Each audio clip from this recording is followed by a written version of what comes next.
So hey guys, so today I'm going to explain you the chapter 1 of Science NCERT class 9th Matter in Our Surroundings.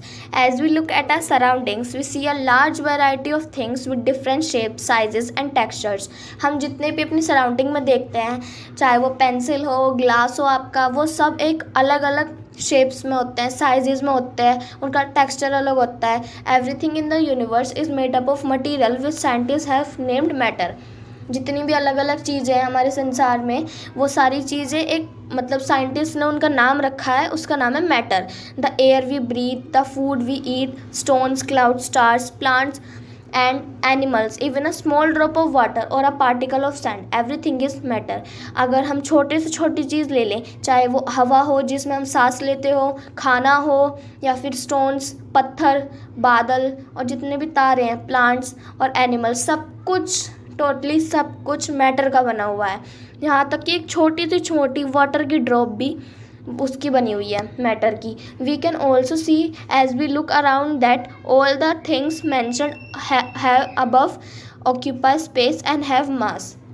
जितनी भी चीज़ें हम अपनी surroundings में देखते हैं, उन सब में कोई भार होता है, मतलब उनका कोई वेट होता है ना. सब इस चीज़ों में ही वेट होता है, चाहे वो लिविंग हो या नॉन लिविंग हो. मतलब अगर हम दूसरे शब्दों में कहें तो उनके पास मास और वॉल्यूम दोनों होती है ना. Since early times human being have been trying to understand their surroundings, early Indian philosophers classify matter in the form of 5 basic elements.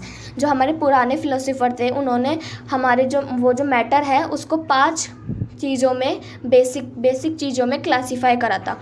जैसे air, earth, fire, sky and water. हवा, दुनिया, आग, और जो स्काई है हमारा, और वाटर. ये सारी 5, मतलब इन्हें हम कहते हैं पंच तत्व. According to them everything living और non living was made up of these 5 basic elements. जितनी भी चीज़ जिंदा है या जिंदा नहीं है, वो सारी भी, टोटली सारी चीज़, जो भी नॉन लिविंग है और लिविंग है, वो सारी चीज़ इन 5 बेसिक एलिमेंट्स को मिलाकर बनी है. तो आप देखिए, was made up of these 5 basic elements. Ancient Greek philosophers. अब एंशियंट ग्रीक जो फिलोसोफर्स हैं, उन्होंने भी यही बताया है सेम, कि ये जो 5 चीज़ें हैं इनसे ही बनी है ना. Modern day scientist have involve 2 type of classification of matter. जो मॉडर्न डेज मतलब अब के जो साइंटिस्ट हैं, उन्होंने 2 चीज़ों में मैटर को क्लासीफाई करा है. जैसे physical properties and chemical nature. मतलब फिज़िकल प्रॉपर्टीज़ जैसे दिखने में, या केमिकल जो भी बनाया गया है ना. In the chapter we shall learn about matter based on its physical properties. हम इधर देखेंगे कि जो मैटर जो उसमें बना हुआ है फिज़िकल प्रॉपर्टीज़ में.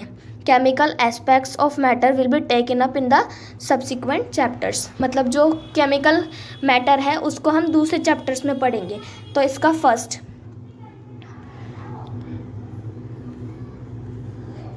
Physical nature of matter. Matter is made up of particles. Matter जो होता है वो पार्टिकल से बनता है. From a long time two schools of thought prevailed regarding the nature of matter. One school believed matter to be continuous like a block और wood whereas the other thought that the matter was made up of particle like sand.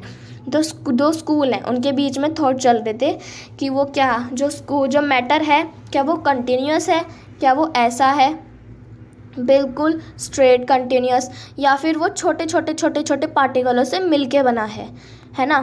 तो ये देखते हैं. तो was made up of particle like sand. Let us perform an activity to decide about the nature of matter. It is continuous or particulate. तो देखिए, अब इसमें हमें एक्टिविटी दे रखी है. Activity 1.1, take a 100 ml beaker. एक 100 ml बीकर लीजिए, fill half the beaker with the water and mark the level of water. उसमें थोड़ा सा पानी डालिए और उसका लेवल मार्क कर लीजिए. Dissolve some salt sugar with the help of a glass rod. उसमें या तो आप पानी डालिए, मतलब बीकर में थोड़ा सा पानी डालिए और उसमें थोड़ी सी शुगर डालिए with glass rod. Observe any change in water level. अगर आप किसी वाटर लेवल में आप वो चेंज ऑब्जर्व करते हैं कि वो आपने जहाँ तक मार्क कर रखा था या तो उससे बढ़ा होगा, है ना. What do you think has happen to the salt. आपने क्या सोचा है कि सॉल्ट के साथ क्या होगा नीचे. वेयर डज इट डिसअपियर, वो कहाँ गायब हो गया. Does the level of the water change, क्या वाटर का जो लेवल है वो चेंज हुआ है. In order to answer these questions we need to use the idea that a matter is made up of particles. What was there in the spoon, salt or sugar, has now spread throughout the water. This is illustrated in the figure 1.1. अब हमें ये second property दी गई है. पहली property थी हमारी physical nature of matter. अभी second property है how small are this particle of matter. अब इसमें भी हमें एक एक्टिविटी दे रखी है, जैसे take 2 to 3 crystal of potassium permanganate and dissolves in 100 ml of water. आप 2 से 3 क्रिस्टल्स लीजिए पोटेशियम परमैग्नेट की. Take out approximately 10 ml of this solution and put it into 90 ml of a clear water. अब इस solution को लीजिए जो हमने 100 ml में से 10 ml लेना है हमें, और ऐसे ही दूसरे बीकर में हमें डालना है उसको, है ना. Take out 100 ml of the solution and put it into another 90 ml of clear water. Keep diluting the solution like this 5 to 8 times. मतलब आप इस चीज़ को 5 से 8 बार करिए और आपको पता चलेगा कि मतलब आपको देखना है कि is the water still coloured, मतलब आपको क्या अभी भी पिंक कलर दिख रहा है उसमें. The experiment shows that just a few crystal of potassium परमैग्नेट can colour a large volume of water, है ना. तो इसमें हमें एक्सपेरिमेंट में बताया गया है कि जो क्रिस्टल ऑफ पोटेशियम परमैग्नेट होते हैं, बहुत थोड़े से क्रिस्टल भी बहुत बड़े मतलब बहुत ज़्यादा पानी को अच्छे से कलर कर सकते हैं उसमें, तब भी हमें थोड़ा थोड़ा कलर दिखता रहता है. So we can conclude that there must be millions of tiny particle in just 1 crystal of potassium permanganate. तो इसमें पता चलता है कि जो बहुत छोटा सा क्रिस्टल होता है ना पोटेशियम परमैग्नेट का, उसमें भी बहुत सारे मिलियंस ऑफ पार्टिकल्स होते हैं which keep on dividing themselves into smaller and smaller particles. मतलब वो जो कि अपने आप को वो millions of particles भी अपने आप को छोटे से छोटा पार्टिकल्स में डिवाइड करते रहते हैं. The same activity can be done using ml of Dettol instead of potassium परमैग्नेट. ये जो हमें एक्टिविटी ऊपर करी है ये पोटेशियम परमैग्नेट की जगह डिटॉल से भी परफॉर्म की जा सकती है. The smell can be detected even on repeating dilution. मतलब जो स्मेल होती है वो डिटॉल की, वो बहुत प्रोसीजर करने के बाद भी, रिपीट करने के बाद भी, तो अब भी वो स्मेल आती रहती है. अब इसमें ये ब्लू बॉक्स में दे रखा है कि the particle of matter are very small, they are small beyond our imaginations. मतलब कि ये जो पार्टिकल्स होते हैं ना मैटर के, वो इतने छोटे होते हैं कि हम उन्हें इमेजिन भी नहीं कर सकते वो कितने छोटे होते हैं. अब हम पढ़ेंगे characteristics of particles of matter. पहली कैरेक्टरिस्टिक्स है particle of matter have space between them in activity 1.1 and 1.2. मतलब इसमें हम पढ़ेंगे पहली कैरेक्टरिस्टिक है ये कि particle of matter has space between them. मतलब जो पार्टिकल ऑफ मैटर होते हैं उसमें स्पेस होता है बीच में, है ना. इसमें बता रहा है कि 1.1 और 1.2 एक्टिविटी में जैसे हमने देखा कि शुगर, सॉल्ट, डेटॉल और potassium परमैग्नेट got evenly distributed in water. मतलब जो हमने देखा सॉल्ट, शुगर, डिटॉल ये सब अच्छे से डिस्ट्रीब्यूट रहते हैं वाटर में. अगर हम इन्हें वाटर में मिक्स करें तो ये बहुत अच्छे से मिक्स हो जाते हैं. Similarly when we make tea, coffee और लेमनेड, जब भी हम चाय, कॉफ़ी और नींबू पानी बनाते हैं, particles of one type of matter get into the space between particles of other. मतलब आप अगर पानी में चीनी घोलेंगे तो वो अच्छे से घुल जाती है. जैसे चीनी के छोटे छोटे पार्टिकल्स पानी के छोटे छोटे पार्टिकल्स में मिक्स हो जाते हैं, है ना. क्योंकि उनमें बहुत सारी स्पेस होती है. This shows that there is enough space between the particle of matter. अब हम आ जाते हैं सेकंड कैरेक्टरिस्टिक्स पे. Particle of matter are continuously moving. इसमें हमें एक्टिविटी दे रखी है. मतलब ये कैरेक्टरिस्टिक है कि जो पार्टिकल्स ऑफ मैटर होते हैं ना, मतलब छोटे छोटे जो पार्टिकल होते हैं मैटर के, वो हमेशा मूव करते रहते हैं continuously. Activity 1.3 put an unlit incense stick in a corner of a class. How close do you go near to have its smell. मतलब आप एक धूप बत्ती लीजिए और उसको क्लास के कॉर्नर में रख दीजिए, है ना. उसको क्लास के कॉर्नर में रख के आप उसके पास जाइए और देखिए कि कितना मतलब आपको स्मेल आ रही है. Now let up the incense stick. मतलब अब उसको आप जला दीजिए. What happens, do you get the smell sitting at a distance. मतलब क्या आप दूर से उसकी स्मेल ले सकते हैं. Recorded observations. अब इसमें आपको कहा है कि अपनी ऑब्जर्वेशन को ध्यान में रखिए। अगर आप एक धूप बत्ती लगा देंगे तो फिर वो थोड़ी थोड़ी देर जल के वो सारे घर में, मतलब पूरे एक रूम में आपको वो स्मेल दे सकती है। Activity 1.4, take 2 glasses beaker filled with water, put a drop of blue और red ink slowly and carefully along the sides of the first beaker and honey in the same way in the second beaker. अब इसमें हमें बता रहे हैं कि आप एक ये लीजिए, बीकर लीजिए और उसमें यहाँ पे इंक डाल दीजिए। अब वो इंक क्या होगी, वो धीरे धीरे करके पूरे पानी में फैल जाएगी। जैसे ये पानी है वो पूरे पानी में फैल जाएगी धीरे धीरे करके, बहुत धीरे धीरे, है ना। अब इसमें बताया कि आप हनी के साथ भी करिए। इधर हनी डाल दीजिए और वो धीरे धीरे धीरे धीरे करके पूरे पानी में फैल जाएगा वो हनी, है ना। अब इसमें हमें बताया है कि leave them undisturbed in your house और in a corner of a class. अब उसमें बिना कुछ हलचल करे, उसे हिलाए बिना एक कॉर्नर में रख दीजिए उसको आराम से। वो रिकॉर्ड योर ऑब्जर्वेशन। अब अपनी ऑब्जर्वेशन को ध्यान में रखिए। What do you observe immediately after adding the ink drop. अब आपको क्या दिखा जब आपने एकदम से वो इंक ड्रॉप डाली उसमें। What do you observe immediately after adding a drop of honey. अब आपने क्या देखा कि जब वो आपने हनी डाला तब वो कितनी देर में उसमें घुला। How many hours or days does take for the colour of ink to spread evenly through the water. मतलब कितनी देर लगी या दिन लगे उसको, उस इंक को पूरे पानी में फैलने के लिए, है ना। अब एक्टिविटी 1.5 भी दे रखी है। Drop a crystal of copper sulphate और potassium permanganate into a glass of hot water and another containing cold water. एक क्रिस्टल लीजिए या तो मतलब एक बीकर में तो कॉपर सल्फेट डालिए, है ना। एक बीकर में आप डालिए कॉपर सल्फेट और उसमें, और फिर दूसरे बीकर में डालिए potassium permanganate into a glass of hot water. एक गर्म पानी में तो डालिए कॉपर सल्फेट और पोटेशियम परमैंगनेट डालिए ठंडे पानी में। Do not stir the solutions, allow the crystal to settle at the bottom, है ना। अब उसको, वो जो क्रिस्टल्स आपने डाले हैं, क्रिस्टल ऑफ कॉपर सल्फेट और पोटेशियम मैग्नेट, उनको बिना हिलाए बॉटम में सेटल होने दीजिए। What do you observe just after above the solid crystal in the glass? आपको क्या दिखा, सॉलिड क्रिस्टल, मतलब सॉलिड क्रिस्टल आपको ग्लास में कैसा दिखा। What happens at the time passes, जब मतलब बहुत सारा टाइम बीत गया तो आपको क्या दिखा उस बीकर में कि वो सेटल हो रहे हैं नीचे, वो नीचे आते जा रहे हैं, नीचे आते जा रहे हैं। What does it suggest about the particle of the solid liquid, solid and the liquid. ये आपको क्या बताते हैं particle of solid and liquid के बारे में, कि सॉलिड क्या होता है और लिक्विड क्या होता है। Does the rate of the mixing change with temperature, why and how. तो इसमें हमें बताया, इसमें हमें पूछ रहे हैं कि वो जो मिक्सिंग होती है रेट की, मतलब अगर आपने वो गर्म पानी में डाला है तो क्या वो चेंज हुआ, या फिर वो आपने ठंडे पानी में डाला है तो क्या वो चेंज हुआ, है ना। अपने ऑब्जर्वेशन को रिकॉर्ड करिए। इस पूरे जितनी भी एक्टिविटी करी है इन सब की रिकॉर्ड कर लीजिए, है ना। तो फिर from the above 3 activities 1.3 and 1.5 we can conclude the following. मतलब आगे का पेज हम इन एक्सरसाइज से कंप्लीट कर लेंगे। पेज नंबर हम 3 पे आ गए हैं और ये हमारा लास्ट पेज नंबर है। इसके बाद में एक और नेक्स्ट वीडियो बनाऊंगी आपको ये सब बताने के लिए कि आगे आगे जो भी चैप्टर ख़त्म होएगा, है ना।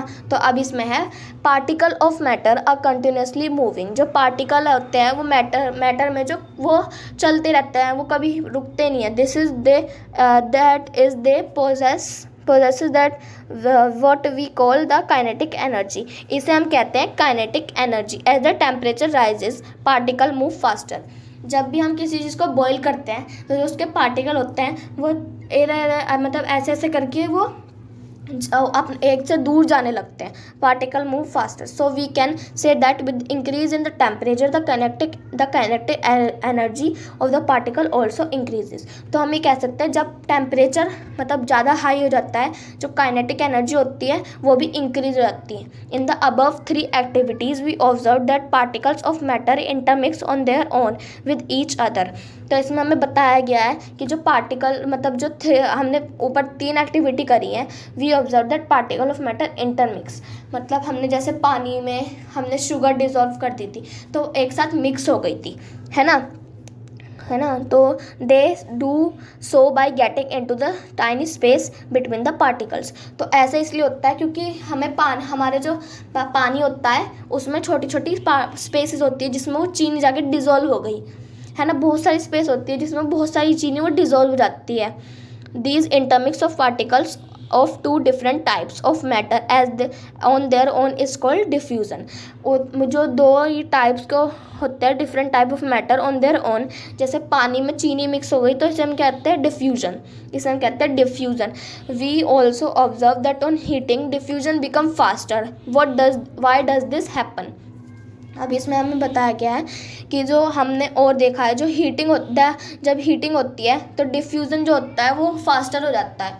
जैसे आप ठंडे पानी में उसको मिलाइए, ठंडे पानी में चीनी को मिलाइए तो वो थोड़ी देर से डिज़ोल्व होती है, और अगर आप गर्म पानी में चीनी को मिलाएंगे तो वो जल्दी डिज़ोल्व हो जाएगी पार्टिकल. अब हमें ये एक और वो दिए गए है कैरेक्टरिस्टिक्स, अब वो भी देख लेते हैं. Particles of the matter attract each other, ये थर्ड कैरेक्टरिस्टिक्स है. इसमें बताया गया है कि जो पार्टिकल ऑफ मैटर होता है वो एक दूसरे अट्रैक्ट करता है, मतलब एक दूसरे के पास जाता है. अब हमें एक्टिविटी दे रखी है 1.6. Play this game in the field. Make four groups and form human chains as suggested. जैसे आप इस पिक्चर में देख रहे हैं, ये जो सारी लेडीज़ हैं इन्होंने एक दूसरे को कस के पकड़ रखा है. The first group should hold each other from the back and lock arms with like Idu Mishmi dancers. तो इसमें बताया गया है जैसे ये लड़कियां कर रही हैं ना, इसको आप एक दूसरे के मतलब जैसे रिंगा रोज खेलते हैं वैसे ही आप एक दूसरे के पकड़ लीजिए ऐसे हाथों को. और the second group should hold hand from a human chain, और ह्यूमन चेन बना लीजिए एक को, तो जैसे ऐसे पकड़ लीजिए, दो कस के पकड़ लीजिए मतलब. The third group should make a chain by touching other only their finger tips, और एक जो होगा वो सिर्फ आपकी उंगली को पकड़ेगा, है ना. 3 ग्रुप बनाने हैं, जैसे एक तो सिर्फ आर्म्स, एक ऐसे जैसे ये इन्होंने चेन बना रखी है, और ऐसे ही एक जिन्होंने बस उंगली पकड़ रखी है ना. Now the fourth group of the students should turn around and try to break the 3 human chains one by one into as many smaller groups as possible. अब जो फोर्थ ग्रुप होगा, 3 ग्रुप तो बन गए, अब एक ग्रुप बच गया है ना, तो उन्हें बोलिए कि आपको हमें तोड़ना है, और जितने भी छोटे छोटे पीसेस में हम आपको डिवाइड कर दें, मतलब जैसे 2 लोगों का हो गया, 3 लोगों का हो गया, ऐसे ऐसे आपको ब्रेक करनी है हमारी chain. Which group was the earliest to break and why, है ना. इसमें पूछा गया है कि सबसे जल्दी कौन सा ग्रुप टूटा. तो आप देख सकते हैं कि जो ने हाथ तोड़ रखा, मतलब हाथ जोड़ रखे होंगे, वो तो बीच में ही टूटे होंगे, और इन्होंने जैसे इन लेडीज़ ने कर रखा है ये तो मतलब आसानी से नहीं टूटने वाला. और जो सबसे आसानी से टूटा होगा जिन्होंने उंगलियां पकड़ रखी होगी, है ना, जिन्होंने उंगलियां पकड़ रखी होगी वो सबसे पहले टूटा होगा. If we consider each student as a particle of matter then in which group the particle held each other with the maximum force. अगर हम एक स्टूडेंट को पार्टिकल मान ले, then which group particle had each other with the maximum force. तो सबसे ज़्यादा force से किस पार्टिकल मतलब स्टूडेंट ने कस के पकड़ रखा होगा, या तो आर्म्स वाले ने, फिंगर टिप वाले ने, या फिर ऐसे जैसे इन्होंने लेडीज़ ने कर रखा है ऐसे. तो फिर हमें ये बताना है. तो हमें एक और एक्टिविटी दे रखी है 1.7. Take an iron nail, a piece of chalk and a rubber band. Try breaking them by hammer, cutting और स्ट्रेचिंग. एक आयरन नेल लीजिए, एक चॉक लीजिए और रबर बैंड लीजिए. अब उन्हें आपको तोड़ना, जैसे आप नेल पे हैमर मारिए और आप पीस ऑफ चॉक को तोड़ने की कोशिश कीजिए, और ये जो रबर बैंड है इसको स्ट्रेचिंग करने की कोशिश कीजिए. In which of the above 3 substances do you think the particle are held together with greater force. अब आप बताइए कि इसमें कौन सा सब्सटेंस होगा जिसमें ज़्यादा फोर्स होगी, आयरन नेल में, पीस ऑफ चॉक में, या रबर बैंड में. तो ऑफ कोर्स आयरन नेल में सबसे ज़्यादा फोर्स होगी, क्योंकि वो आयरन का बना हुआ है और उसको तोड़ना ज़्यादा आसान नहीं होता. सबसे हल्का इसमें होगा पीस ऑफ चॉक, क्योंकि उसको तो ऐसे टक करके तोड़ सकते हो. रबर बैंड भी थोड़ा सा वैसा होता है, अगर वो अच्छी क्वालिटी का हो तो वो थोड़ा सा मतलब ज़्यादा नहीं खींचता है, वो मतलब ज़्यादा खींचेगा तो फिर जल्दी टूटेगा, और वो अच्छी उसका होगा वो थोड़ा सा टाइम लेके टूटेगा. Activity 1.8. Take some water in a container, try cutting the surface of water with your fingers. अब थोड़ा सा पानी लीजिए किसी भी कंटेनर में और उसमें अपनी उंगली डाल दीजिए. अब आप क्या देखेंगे, were you able to cut the surface of the water.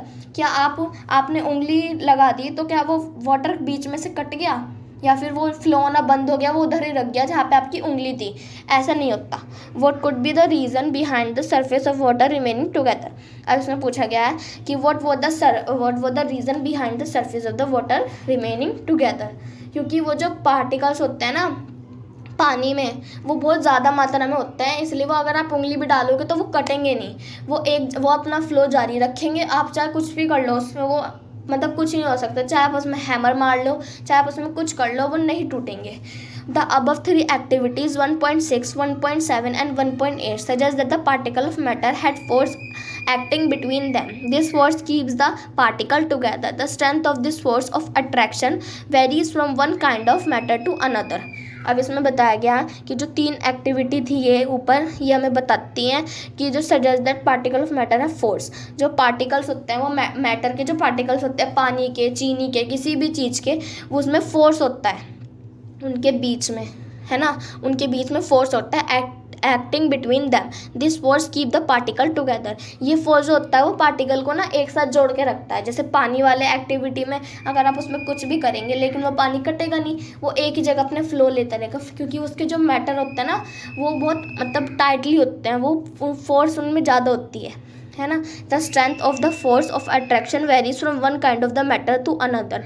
The strength of this force, ये जो स्ट्रेंथ होती है ये attracts varies from one kind of matter to another. ये जैसे जितने भी हमारे मैटर होते हैं सराउंडिंग्स में, सबके अंदर होती है ये फोर्स, ये सबको एक साथ जोड़ के रखती है ना. तो इधर हमारा ये जो चैप्टर है ये हमारा थोड़ा सा कंप्लीट हुआ है. अगर आपको कुछ समझ नहीं आया हो तो आप कमेंट कर सकते हैं, है ना. ये जो क्वेश्चंस हैं, ये क्वेश्चंस मैं जब सारे एक साथ कराऊंगी जब ये पूरा चैप्टर कंप्लीट हो जाएगा. और आपको तो इतना पता ही है, तो आप तब तक इनको क्वेश्चंस को खुद करके देखिए और मैं अलग नेक्स्ट वीडियो बना दूँगी इन क्वेश्चंस के लिए. Thank you. अगर आपको मेरी वीडियो अच्छी लगी हो तो इसे लाइक, सब्सक्राइब और कमेंट ज़रूर कीजिएगा. अगर आपको कुछ भी समझना है तो आप मेरे से बेझिझक पूछ सकते हैं. Thank you.